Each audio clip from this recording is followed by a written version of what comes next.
ka-vibes, ito ang inyong kwento na mapapakinggan sa Kaakay with DJ Kakay.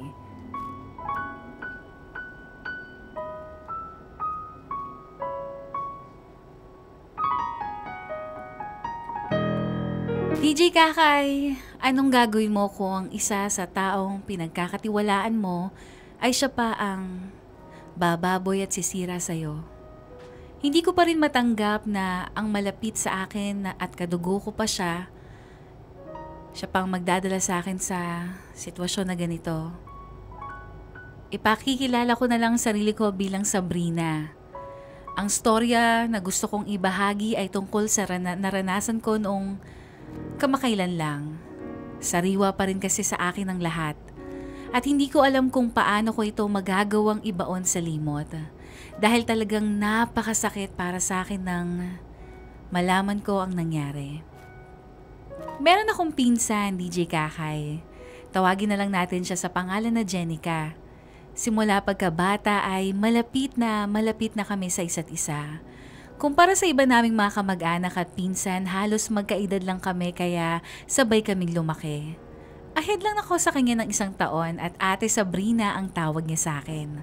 Only child naman ako kaya parang kapatid ko na rin talaga siya. Madaming pagkakataon na siya ang tagasalo ng mga pinaglumaan kong mga gamit. Ganoon naman kasi, di ba? Lumang sapatos o mga hindi na kasyang damit.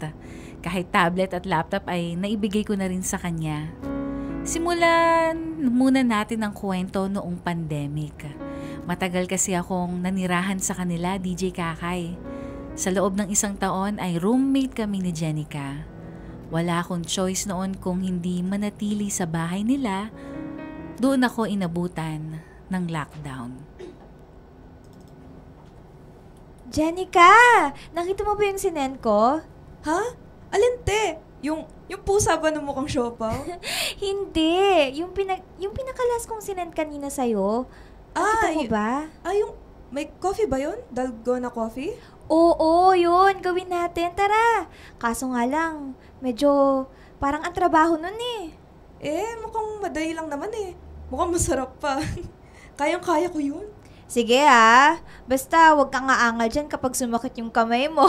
Ay go, kaya yan. Wala kasi tayong mixer eh. Kailangan ata haluin natin hanggang sa parang maging kagaya ng foam. Tama ba? Ay ewan, mukhang ang hirap. Ay nako, basta ikaw ang boss te. Tutulungan lang kita. Ay nako, sige na. Kuha na lang tayo ng kape. Baka malagot pa tayo nito kala tita eh. Okay lang yan te. Sila mama lang din naman yung iinom. Lahat ata ng mga sumikat noong lockdown, siya ang kasama kong gumawa. Yung mga dalgona coffee, baked sushi, pati ng mga TV shows at series na sumikat. Si Jenica ang kasama kong manood. Tanda ko noon, DJ Kakay, habang nanonood kami ng paborito kong K-drama, may nakwento si Jenica sa akin tungkol sa crush niya. Hindi naman sobrang daldal tong si Jenica. Madalas ay tahimik lang din siya at may sariling mundo kaya masaya ako nung nakapag-open up siya tungkol sa crush niya. Huy! Titig na titig ka na naman dyan sa phone mo ah. Lalabo na naman yung mata mo niyan. Uy ate, ikaw nga, maghapon ka nanonood ng K-drama. Sus, napansin ko lang kasi biglang ang tahimik mo dyan. Kanina kasama pa kita manood doon. Ano ba yan? Sino ba yan? Sino na naman yung kachat mo ha? Wala ate ah. Kanina ka pa pang ngiti-ngiti dyan eh. May kachat ka no? Sino yan? Sabihin mo na. Wala nga. Kulit naman ang lahi mo. Pikon! Kasi naman. Ikaw ba? May jowa ka na? May jowa ka na siguro no, ate? Ha? Wala ah. Ha? Ang ganda-ganda mo. Sure ka? Wala ka pang jowa? Diba nun, ang daming nanliligaw sa'yo? Dati yun. Tsaka walang kwenta naman yun eh. Hindi naman sila tumagal. Ha? Hindi ka na ulit nagpaligaw? May mga ilang nagbabalak, pero ayoko din naman. Baka mapagalitan lang ako ni Daddy. Alam mo naman yun, overprotective. Pero mas matanda ka te. Okay na siguro na mag-boyfriend ka na? Bakit? Ikaw siguro no? May balak ka? Sino ba kasi yung kachat mo? Sabihin mo na. Wala. Hindi ko naman balak. Pero Pero may crush na ako. Uy, talaga? Sino naman yan? Schoolmate ko lang. Si Dylan. Uy, tingin! Umamin ka na ba sa kanya? Uy, hindi pa. Tsaka, ba't ako aamin? Nakakaya naman yun, te. No way. Bakit? Anong masama? Tignan mo siya. Sikat siya sa school, tsaka pogi pa. Tingin nga. Akin na. Ba't naman ako aamin sa kagaya niya? Hindi naman niya ako magugustuhan. Pinakita sa akin noon ni Jenica yung crush niya, si Dylan. Schoolmate niya ito at mukhang mabait naman. Simula nang malaman ko yon, lagi ko nang pinupush ang pinsan ko na kausapin ng crush niya. Wala namang masama kung susubukan niya, di ba? Pero may pagka mababa ang self-esteem ni Jenica, DJ Kakay. Halos wala siyang confidence sa sarili niya. Yun ang napansin ko. Madalas niyang sabihin sa akin na hindi daw siya mapapansin ni Dylan o kahit ng sinong lalaki dahil sa itsura niya. Ewan ko ba? Maganda naman si Jenica. Pero simula nung tinigyawat siya, doon naging mababa ang tingin niya sa kanyang pisikal na anyo. Kaya talagang nandoon ako para bigyan siya ng motibasyon. At sa mga panahon ng pangangailangan, nandoon si Jenica para tulungan ako. Siya din ang nagbigay ng lakas sa akin sa mga panahong down ako. Jenica! Uy, Ate Sab! Okay lang yan. Huwag ka nang umiyak. Hindi ko alam kung paano ko sabihin kay Daddy na bumagsak ako sa exams ko. Hala, may retake pa naman eh. Pwede mo namang mabawi yun. Pero bumagsak pa rin ako. Paano pag nalaman nila Daddy? Hindi ko alam, Jenica.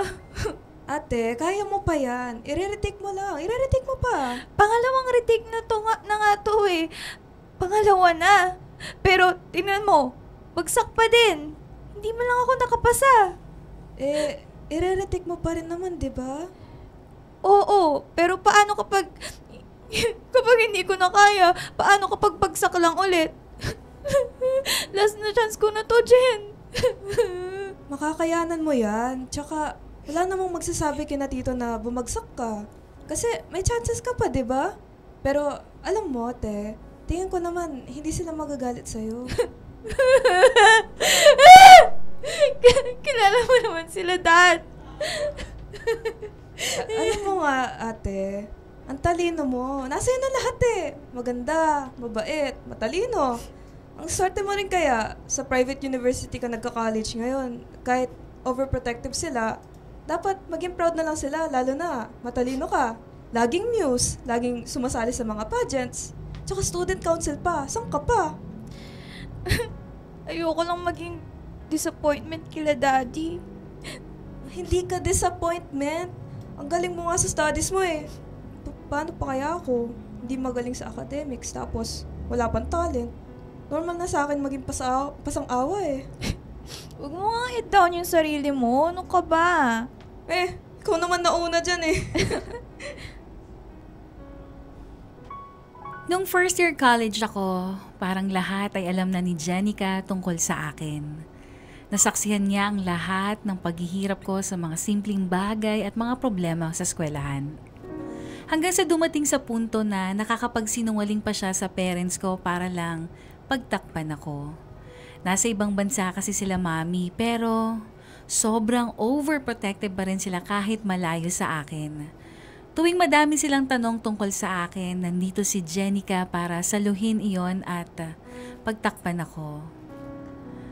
Nang matapos ang pandemic at hindi na ganong kahigpit ang lockdown, lumipat na ako at pumunta sa Maynila.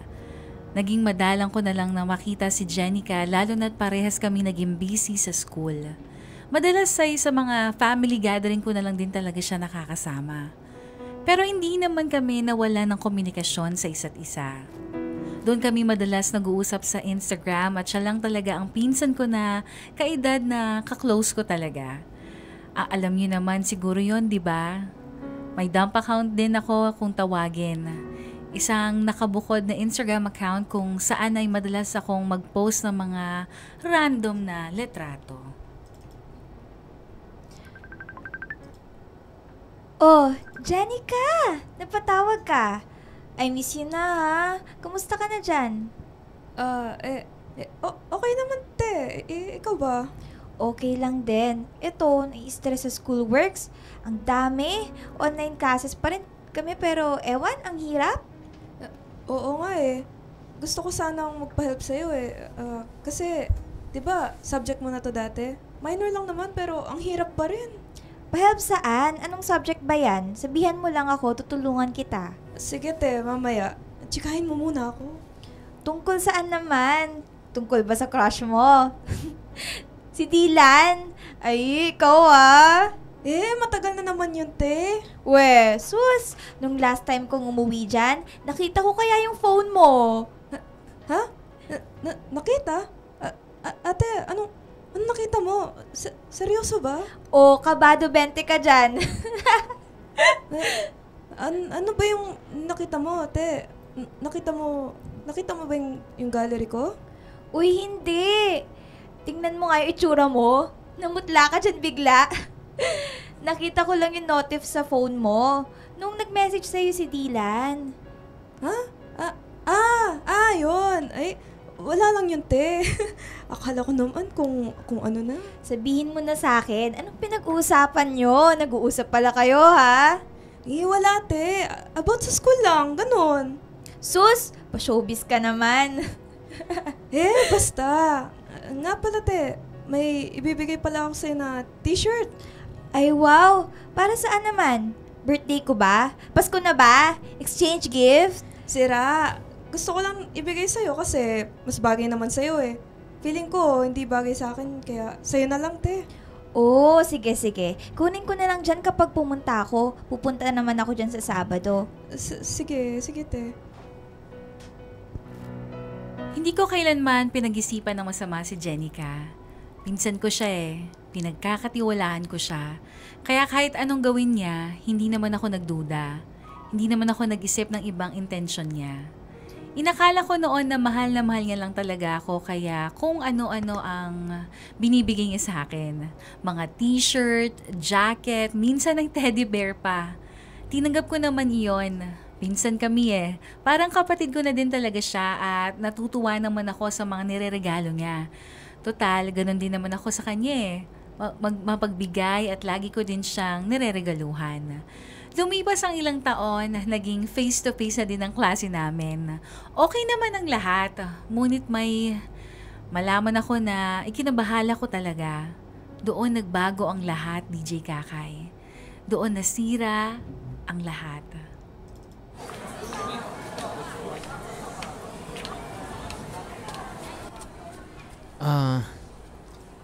Miss, excuse me, miss. Hello? Ano yun? Ano kasi, gusto ko lang sana itanong kung anong pangalan mo. Bakit? Ayoko nga. Ay, biro lang. Si Sabrina nga pala. Oh, Sabrina, I see. Nga pala ako si Ezekiel. Nice to meet you, Ezekiel. May kilala ka bang Chloe? Chloe Lexine? Ha? Chloe Lexine? Wala eh. Pero Lexine yung second name niya. Sabrina Lexine yung pangalan ko. Parehas kami ng second name. Sabi ko na nga, be. Sino si Chloe Lexine? Ano ba yun? Sabrina, hindi ko din alam kung anong nangyayari pero mukhang may poser ka. Alam kong weird at random yun paglapit ko sa'yo pero meron kang poser. Poser? Teka, ano bang ibig mong sabihin? Nakausap ako sa Twitter. Chloe Lexine daw ang pangalan niya pero ginagamit niya ata pictures mo eh. Ha? Seryoso ka ba? Baka naman, ano lang yan? Sorry talaga pero tignan mo na lang to. Yan yung account na nakausap ko ngayon. Ano yan? Sino yan? Hindi ako yan. Actually, 2 days ko palang nakakausap yan, si Chloe. Hindi naman ako nagtataka nung una pero may feeling ako na poser siya eh. Nagulat ako nung nakita kita sa library kanina. Akala ko mapapansin mo din ako. Total, magkausap naman tayo. Minessage ko si Chloe, nag-reply siya agad pero the whole time, doon ko napansin na hindi mo naman hawak yung phone mo. Totoo ba talaga yan? Sino naman yung gagawa niyan sa akin? Sorry pero Sabrina, alam ko nakakagulat din to eh. Hindi ko lang kasi maisip bakit may gagawa ng ganyan. Huwag kang mag-alala. Alam kong hindi mo naman ako kilala pero willing ang tulungan ka para matigil na din yung gumagawa na ito sa'yo. Hindi mo naman kailangan gawin yun. Tsaka, paano ba? Hindi ko alam kung anong gagawin ko eh. Alam mo, okay lang. Gusto talaga kitang tutulungan. Salamat.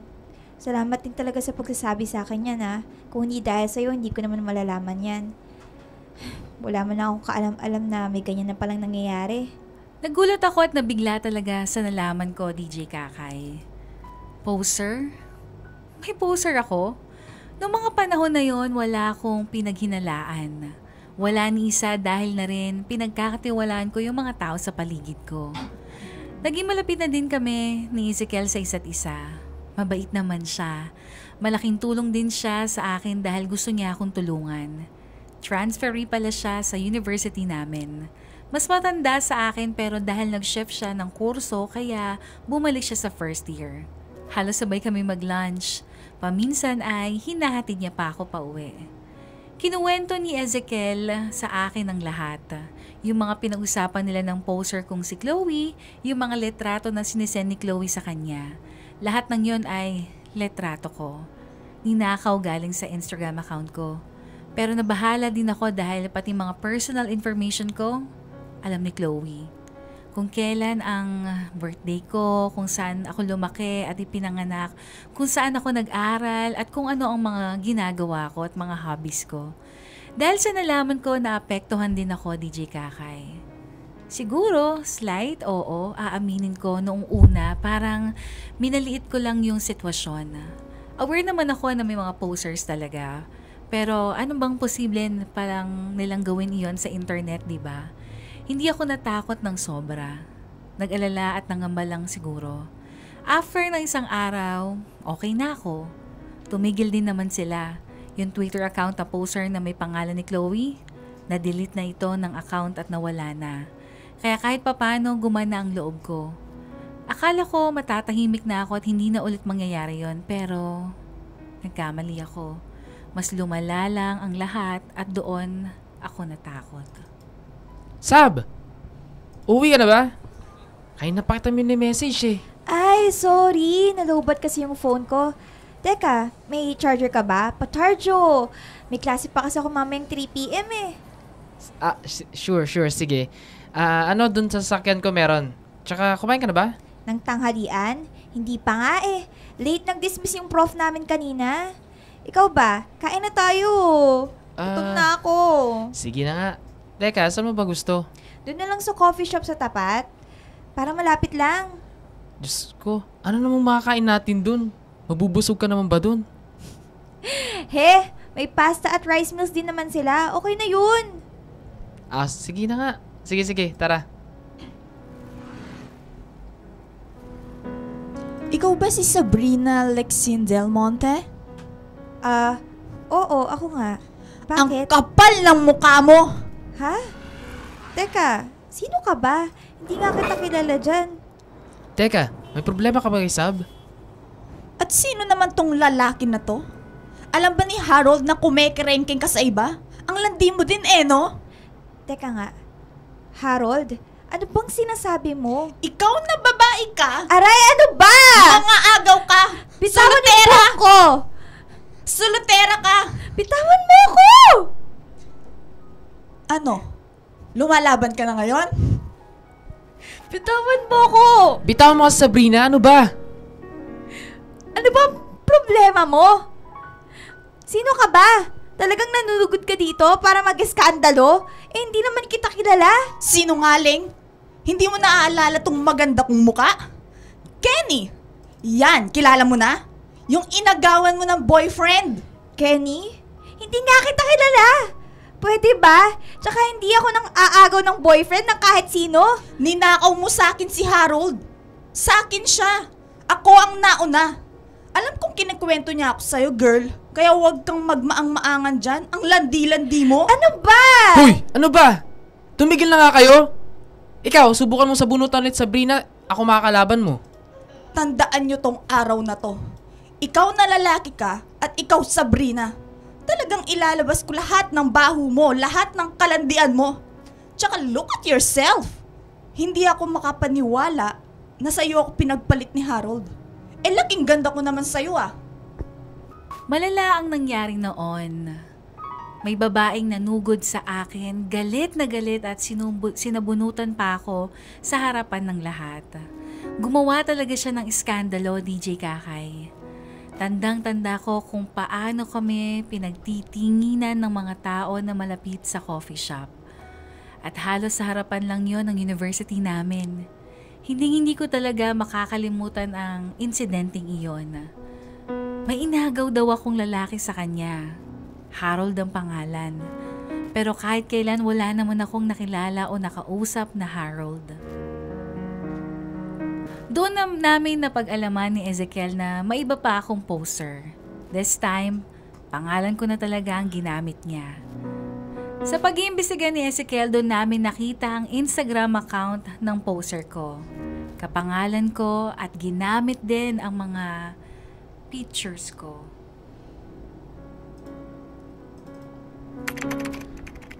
Grabe!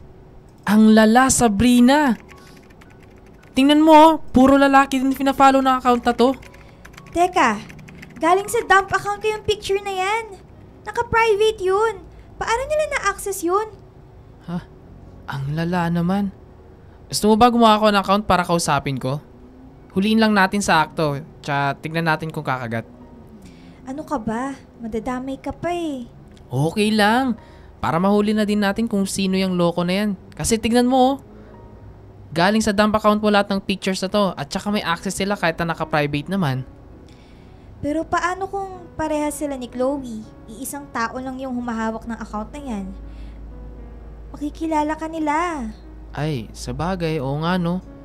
Paano kung gumamit ako ng ibang mukha at saka ibang pangalan? Ano? Magiging poster ka din? Naku ka ha, wag nga. Okay lang, hindi na nga lang. Pero wala ka na ba talagang ibang naiisip? Wala ka naman bang pinaghihinalaan dyan? Wala, Ezekiel. Sigurado ka? Sino naman gagawa nun? Hindi ko alam. Alam ko na malaki ang tiwala mo sa lahat. Pero isipin mo, kung may similar ba na sa mga posters na to? Ay, teka. Tumatawag lang pinsan ko. Saglit lang ha. Hello? Napatawag ka, Jenica. Ate, dumating pala dito yung package na dito. Bakit hindi dyan pinadala sa inyo? Ah, sa inyo talaga yan. Sa inyo pinadala ni Daddy. Pasabi na lang kay Tito ha. Ay we, salamat ha. Message ko rin si Tito. Ano kayong mga laman nito? Hindi ko alam eh, pero for sure may mga libro tsaka damit na kasama dyan. Para sa'yo. Okay, sige. Buksan na ni na Papa. Update kita. Sige, thank you. O siya, babay na muna te.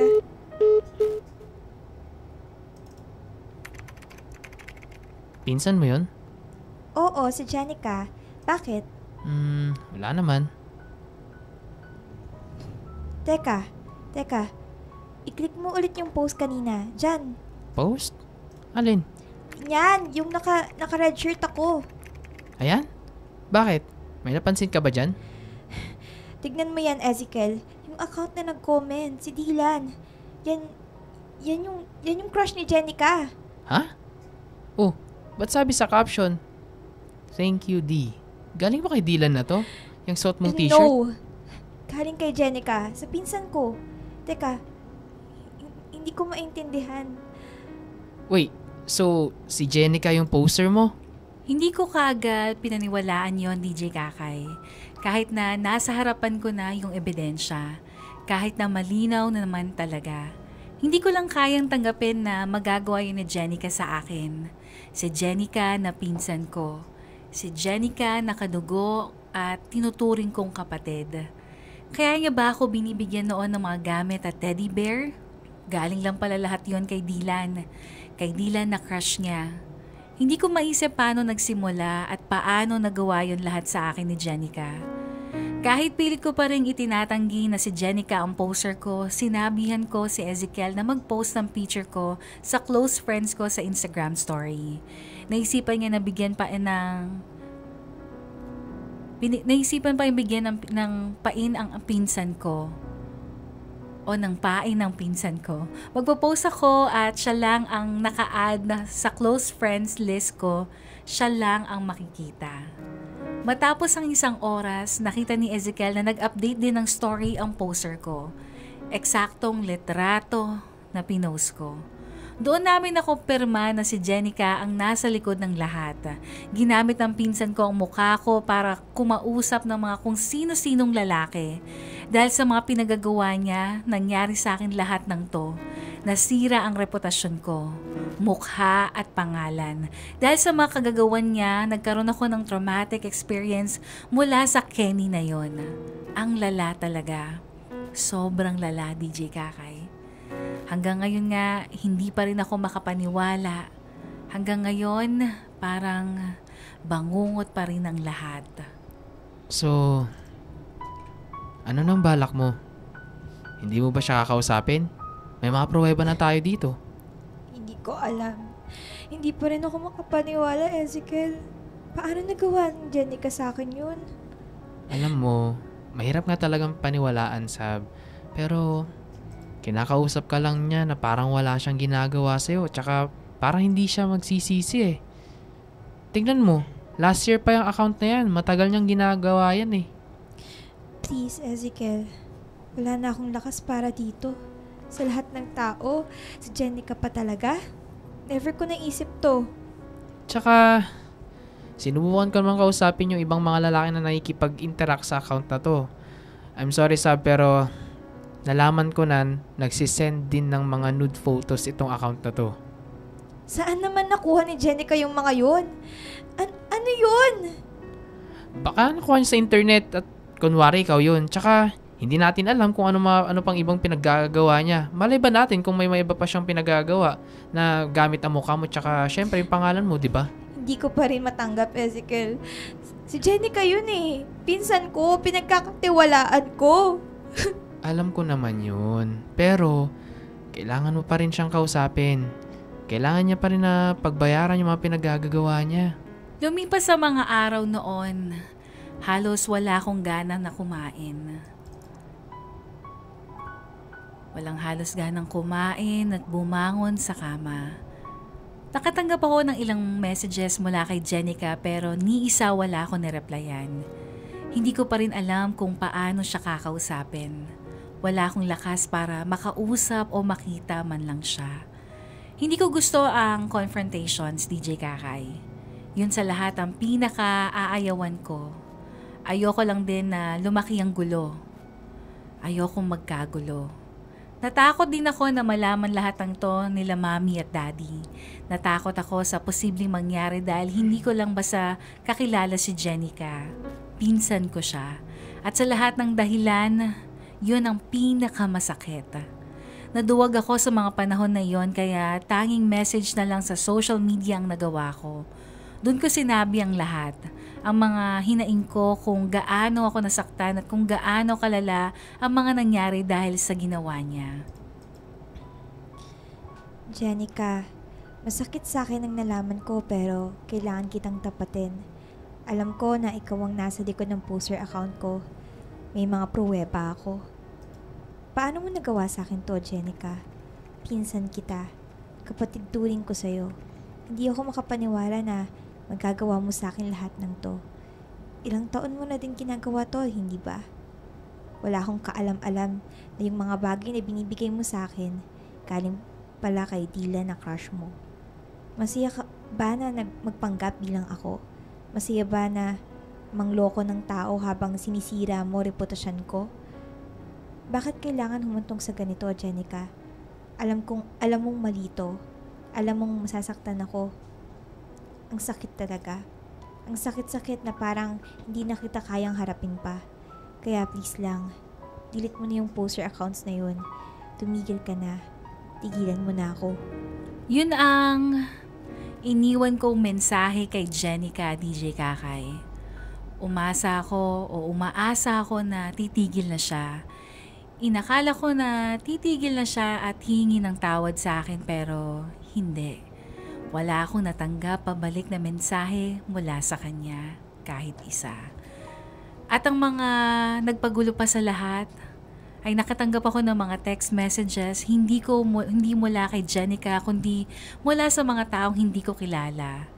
Taong naniningil sa akin. Parang pinagsakluban ako ng langit at lupa dahil sa mga sumunod na pangyayari. Grabe ang iyak ko at ang pagbe-breakdown ko noon. Nagawa talagang sirain ng pinsan ko ang imahe at reputasyon ko. Marami pala siyang lalaki at pinerahan at inutangan gamit ng pagmumuka at pangalan ko. Hindi lang pagiging poser ang ginawa niya, pati pagiging scammer pa.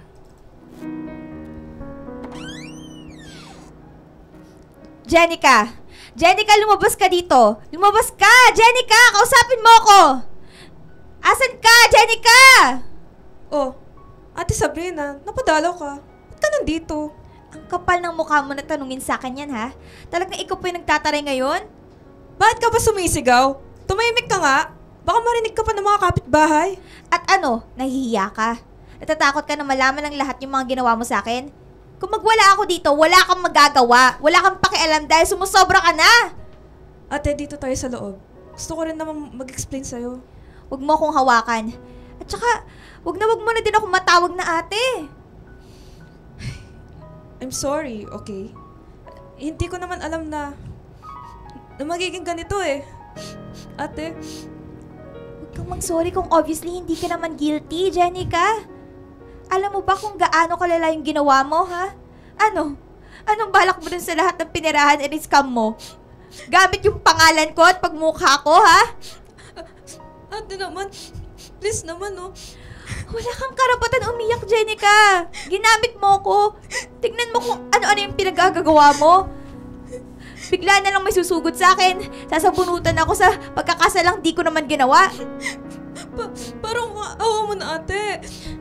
Ate Sabrina oh, please naman oh.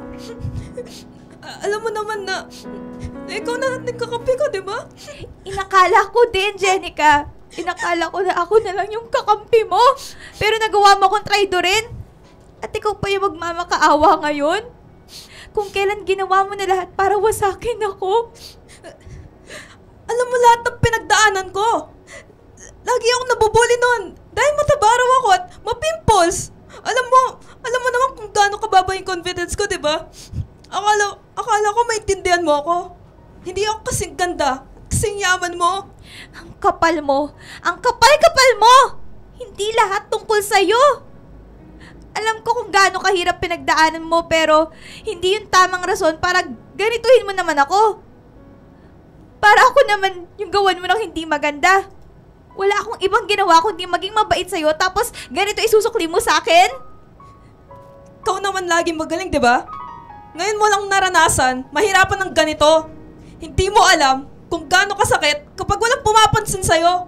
Kapag invisible, kapag hindi ka napapansin, kapag hindi kasing galing, kasing ganda, at talino mo. Jenica, hindi mo naman kailangan gawin yun. Para ano? Sa katitig na atensyon mula sa mga lalaki? Jenica, hindi mo kailangan yun! Hindi mo naintindihan! At masaya ka ba na napupuri ka pero mukha at identity naman ng iba yung gamit mo, ha? Please lang, huwag mo akong idami sa pagiging miserable mo! Nanginginig ako noon habang kaharap si Jenica. Parang sarado ang isip at hindi tanggap ang pagkakamali niya. Gusto kong intindihin siya pero mas nangibabaw ang sakit na nararamdaman ko sa nangyari. Parehas kaming umiyak nung dumating bigla si Tito Joseph, ang papa ni Jenica.